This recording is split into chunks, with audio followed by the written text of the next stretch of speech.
नमस्कार। पुनरुत्थान विद्यापीठ में आप सबका स्वागत है। मैं इंदुमती काददरे। आज 8 मई 2022 रविवार, हमेशा की तरह प्रश्नोत्तर का दिन। गत सप्ताह में जो भी प्रस्तुति हुई उसके आधार पर जो प्रश्न आए हैं उनमें से आज के प्रश्नों का चयन किया गया है। प्रश्न पूछ रही हैं कोल्हापुर की पुनरुत्थान विद्यापीठ की कार्यकर्ता वैद्य अर्चनाताई चौगुले। अर्चनाताई। प्रणाम सभी को। आज के प्रश्नोत्तर शुरू करते हैं। प्रियंका रंकावत जी बाड़मेर राजस्थान से है। वो पूछ रही है, नमस्ते ताई जी, आज का युग कंप्यूटर स्मार्टफोन का है, तो आपके ग्रंथ ई बुक या ऑडियो रूप में होने चाहिए थे। ये आपने हार्ड कॉपी में बनाने का निर्णय क्यों लिया? यह प्रश्न अनेकों ने अनेक बार पूछा है। विशेष रूप से जो विद्यालयों, महाविद्यालयों, विश्वविद्यालयों में अभी पढ़ रहे हैं, नए नए युवा अध्यापक या करियर पर्सन्स बने हैं, उन लोगों के ओर से तो यह प्रश्न बार बार पूछा ही जाता है।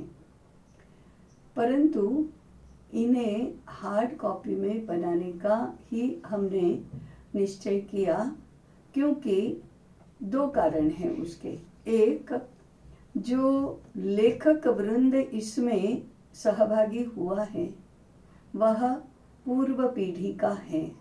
नई पीढ़ी के बहुत कम लोग इसमें लेखक के नाते जुड़े हैं। कारण साफ है, उनको अभी अनुभव संपादन करना है। इसलिए जो पूर्व पीढ़ी के लोग हैं वे हार्ड कॉपी में ही अधिक सुविधा अनुभव करते हैं। उनको पढ़ने के लिए हार्ड कॉपी चाहिए। ऐसी भी एक पीढ़ी है, ऐसा भी एक वर्ग है जो प्रत्यक्ष पुस्तक ही पढ़ना चाहते हैं।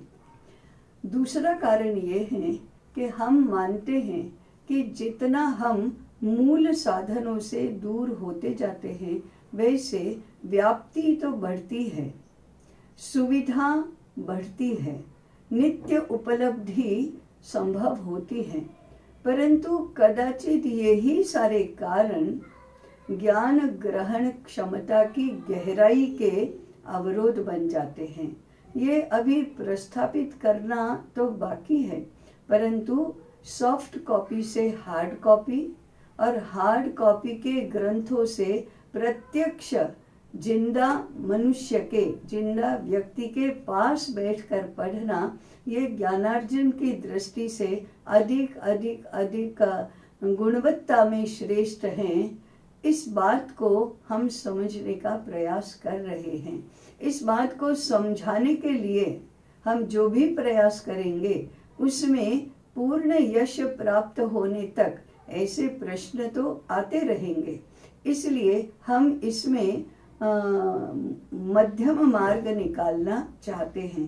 पहले हार्ड कॉपी में ग्रंथ प्रस्तुत करना, उसके बाद यथासंभव पद्धति से सॉफ्ट कॉपी भी तैयार करना और ऐसे सॉफ्ट कॉपी पढ़ने के ही जो अभ्यस्त हैं उनके तक पहुंचने का प्रयास करना, और उसके बाद उनको सॉफ्ट कॉपी से हार्ड कॉपी कैसे अधिक महत्वपूर्ण है और हार्ड कॉपी से जिंदा मनुष्य कैसे अधिक महत्वपूर्ण है, यह समझाने का प्रयास भी हम करेंगे।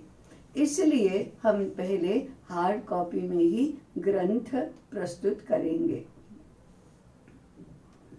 अगला दूसरा प्रश्न पूछा है, रवि गुप्ता जी मध्य प्रदेश से है। वो पूछते हैं, प्रणाम ताई, हमारी जानकारी में आपने लेखकों के लिए सोशल मीडिया में आह्वान नहीं किया, तो आपको इतने लेखक कैसे मिले? फिर से उसी प्रकार का यह प्रश्न है। किसी भी घटना, किसी भी संवाद, किसी भी बात को बहुत जल्दी वायरल करने का माध्यम सोशल मीडिया है। ये तो आज सबके अनुभव की बात है। परंतु जिंदा संपर्क, प्रत्यक्ष मिलने के लिए जाना, प्रत्यक्ष चर्चा विचारणा करना, ये बहुत महत्वपूर्ण और प्रभावी माध्यम है। पुनरुत्थान विद्यापीठ के कार्यकर्ताओं ने आज तक के अपने कार्यकाल में अनेक अध्ययन यात्राएं की हैं। विद्वानों के पास जा जाकर उनसे चर्चा की है, मार्गदर्शन प्राप्त किया है। अनेक अखिल भारतीय स्तर के कार्यक्रमों में देश के कोने कोने से विद्वानों को सम्मान पूर्वक आमंत्रित किया है। ऑनलाइन तो कभी हुआ ही नहीं, ये कहेंगे तो भी कोई गलत नहीं है। ऐसे प्रत्यक्ष संपर्क से, हाँ, इसलिए यात्रा तो करनी रही और इसलिए समय भी देना रहा, परंतु समय देना, यात्रा करना, प्रत्यक्ष पास में बैठकर चर्चा करना, लोगों को एक साथ एक स्थान पर निमंत्रित करके चर्चा विचारणा करना, ये सारे माध्यम बहुत प्रभावी रहे हैं। इन माध्यमों के परिणाम स्वरूप हम देश भर से ऐसे लेखकों को इस प्रकल्प में सहभागी बना सके हैं। अगला तीसरा प्रश्न पूछते हैं विद्या बहन पसारी गुजरात से। ये जो सारे ग्रंथ है, ये ग्रंथालय, महाविद्यालय, विश्वविद्यालय में तो आ सकते हैं, परंतु आप कहते हैं कि ये ग्रंथ घर घर में होने चाहिए, परंतु 1051 ग्रंथ निधि और स्थान की दृष्टि से घर में रखना संभव नहीं है, कठिन है। तो इसको कैसे क्या करें कि इसको हम घर में रख सकते हैं? बात ठीक है। सभी घरों में आजकल 1051 ग्रंथों को रखने की सुविधा नहीं होगी, स्थान नहीं होगा, और खर्च की प्राथमिकताओं में पुस्तकें खरीद कर रखना यह भी नहीं होगा। इसलिए हमने अग्रिम ग्राहक योजना 10,000 रुपयों से शुरू की है, जो कम से कम है। इतना यदि खर्च करने का मानस होगा तो उसके लिए तो स्थान बन जाएगा, उसके लिए एक अलमारी की भी आवश्यकता नहीं रहेगी। इसलिए हमने चयन करने की सुविधा रखी है। हो सकता है कि आज एक साथ 10,000 रुपये खर्च करना भी संभव न हो। ये संभव भी क्यों नहीं होगा? तो पुस्तकें भी खरीदनी होती है, ऐसी मानसिकता भी दुर्लभ है।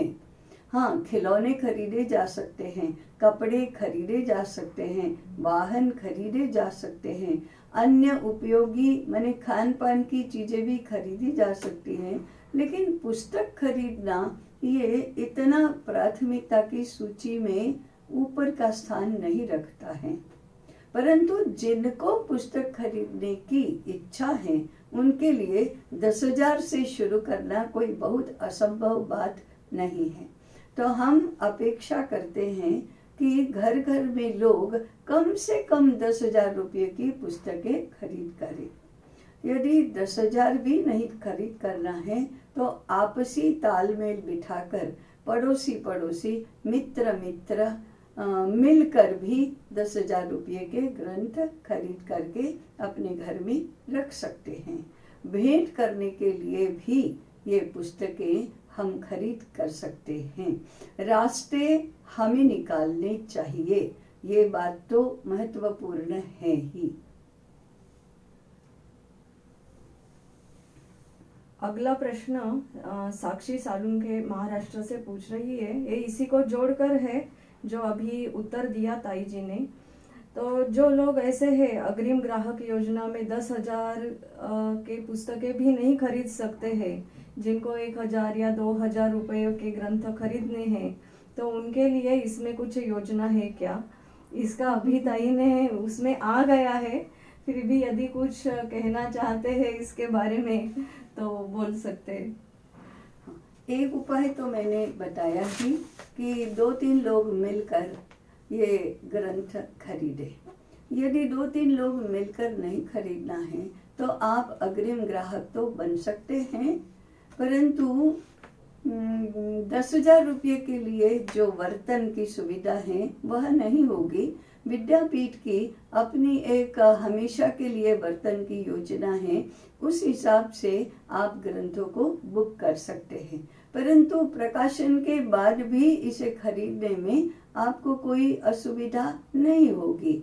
इसलिए कम कीमत के ग्रंथ अग्रिम ग्राहक बनकर ही खरीदना, इससे कोई बहुत फर्क नहीं पड़ेगा, आपको भी हमको भी। और इसलिए आप 10,000 का लक्ष्य रखिए, अन्यथा प्रकाशन के बाद खरीद करने का मन बनाइए। दोनों ही आपके लिए तो बराबर ही है। हो गए आज के प्रश्न।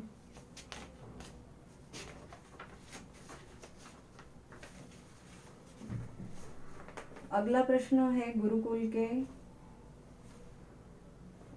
संबंध में। वो पूछ रहे हैं मधुसूदन जी व्यास।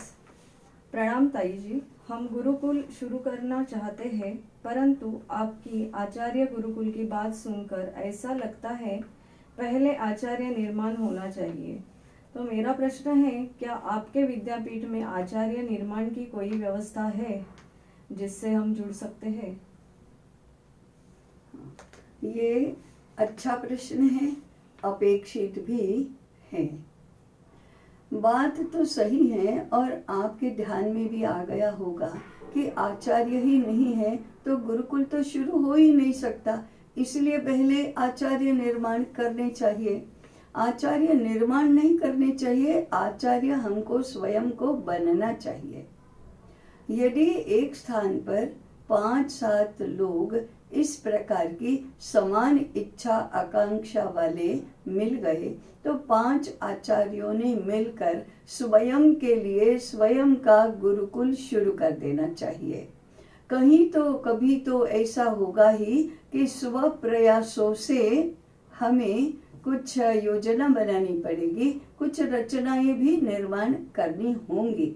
इसलिए ऐसे 5 लोग मिलकर देश भर में अन्यत्र जो समान धर्मा लोग हैं उनके साथ संबंध स्थापित करके अपने ही लिए ऐसे गुरुकुल की शुरुआत करनी चाहिए। पुनरुत्थान विद्यापीठ के बारे में आप पूछ रहे हैं, तो यहाँ तो ऐसी व्यवस्था है ही, आप कभी भी पुनरुत्थान विद्यापीठ के साथ जुड़ सकते हैं।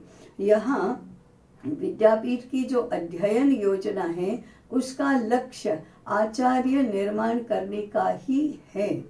भारतीय शिक्षा, भारतीय जीवन दृष्टि, जीवन विचार, इसके आधार पर ज्ञान व्यवस्था, उस ज्ञान व्यवस्था आगे बढ़ाने वाली शिक्षा व्यवस्था, ये पुनरुत्थान विद्यापीठ के मुख्य विषय हैं। इसलिए आपका स्वागत है। यदि आप अध्ययन योजना में जुड़ना चाहते हैं तो अवश्य जुड़ जाइए। ये आचार्य निर्माण के लिए ही बनी योजना है। अगला प्रश्न है लक्ष्यजीत मकराना जी राजस्थान से पूछ रहे हैं। प्रणाम आचार्य जी, क्या स्कूली शिक्षा और गुरुकुल की शिक्षा एक साथ देना संभव है? ये ऐसी ही बात है कि सुबह उठकर कृष्ण भगवान के मंदिर में जाओ, दोपहर में किसी मस्जिद में जाकर नमाज पढ़ो और शाम को चर्च में जाकर उसकी प्रार्थना करो। तीनों बातें एक साथ करने से आप किसी भी धर्म के अनुयायी नहीं होते, किसी भी संप्रदाय के नहीं बनते और सही अर्थ में धार्मिक भी नहीं बन सकते। ये एक दूसरे के साथ मेल न खाने वाली बातें हैं और तीनों एक साथ होने की आवश्यकता भी नहीं है। उसी प्रकार से ये मुख्य धारा, ये तथाकथित मुख्य धारा की शिक्षा और गुरुकुल की शिक्षा, इन दोनों का समन्वय करने का ज्ञानात्मक विचार तो है ही नहीं। आप मुख्य धारा की शिक्षा में इसलिए जाना चाहते हैं कि आपको प्रमाण पत्र और भावी अर्थार्जन की क्षमता के लिए गारंटी चाहिए है, सुरक्षा चाहिए है। और गुरुकुल की शिक्षा इसलिए चाहिए कि आपको भारतीय बनना है और भारतीय ज्ञान प्राप्त करना है। भारतीय ज्ञान प्राप्त करके अर्थार्जन की और अच्छे श्रेष्ठ सुसंस्कृत जीवन की संभावना सर्वाधिक है, ऐसी श्रद्धा पक्की बन जाएगी तो इस प्रश्न का उत्तर अपने आप मिल जाएगा। यहाँ तक कि ऐसा प्रश्न ही नहीं बचेगा। आज के प्रश्न यहाँ पर समाप्त होते हैं। नमस्कार। प्रश्नोत्तर समाप्त हुए। आज यहीं पर रुकते हैं। जुड़े रहें, इसी प्रकार से प्रश्न पूछते रहें और हमारा सबका साथ मिलकर ये ज्ञान प्रवास चलता रहे, इसी निवेदन के साथ नमस्कार।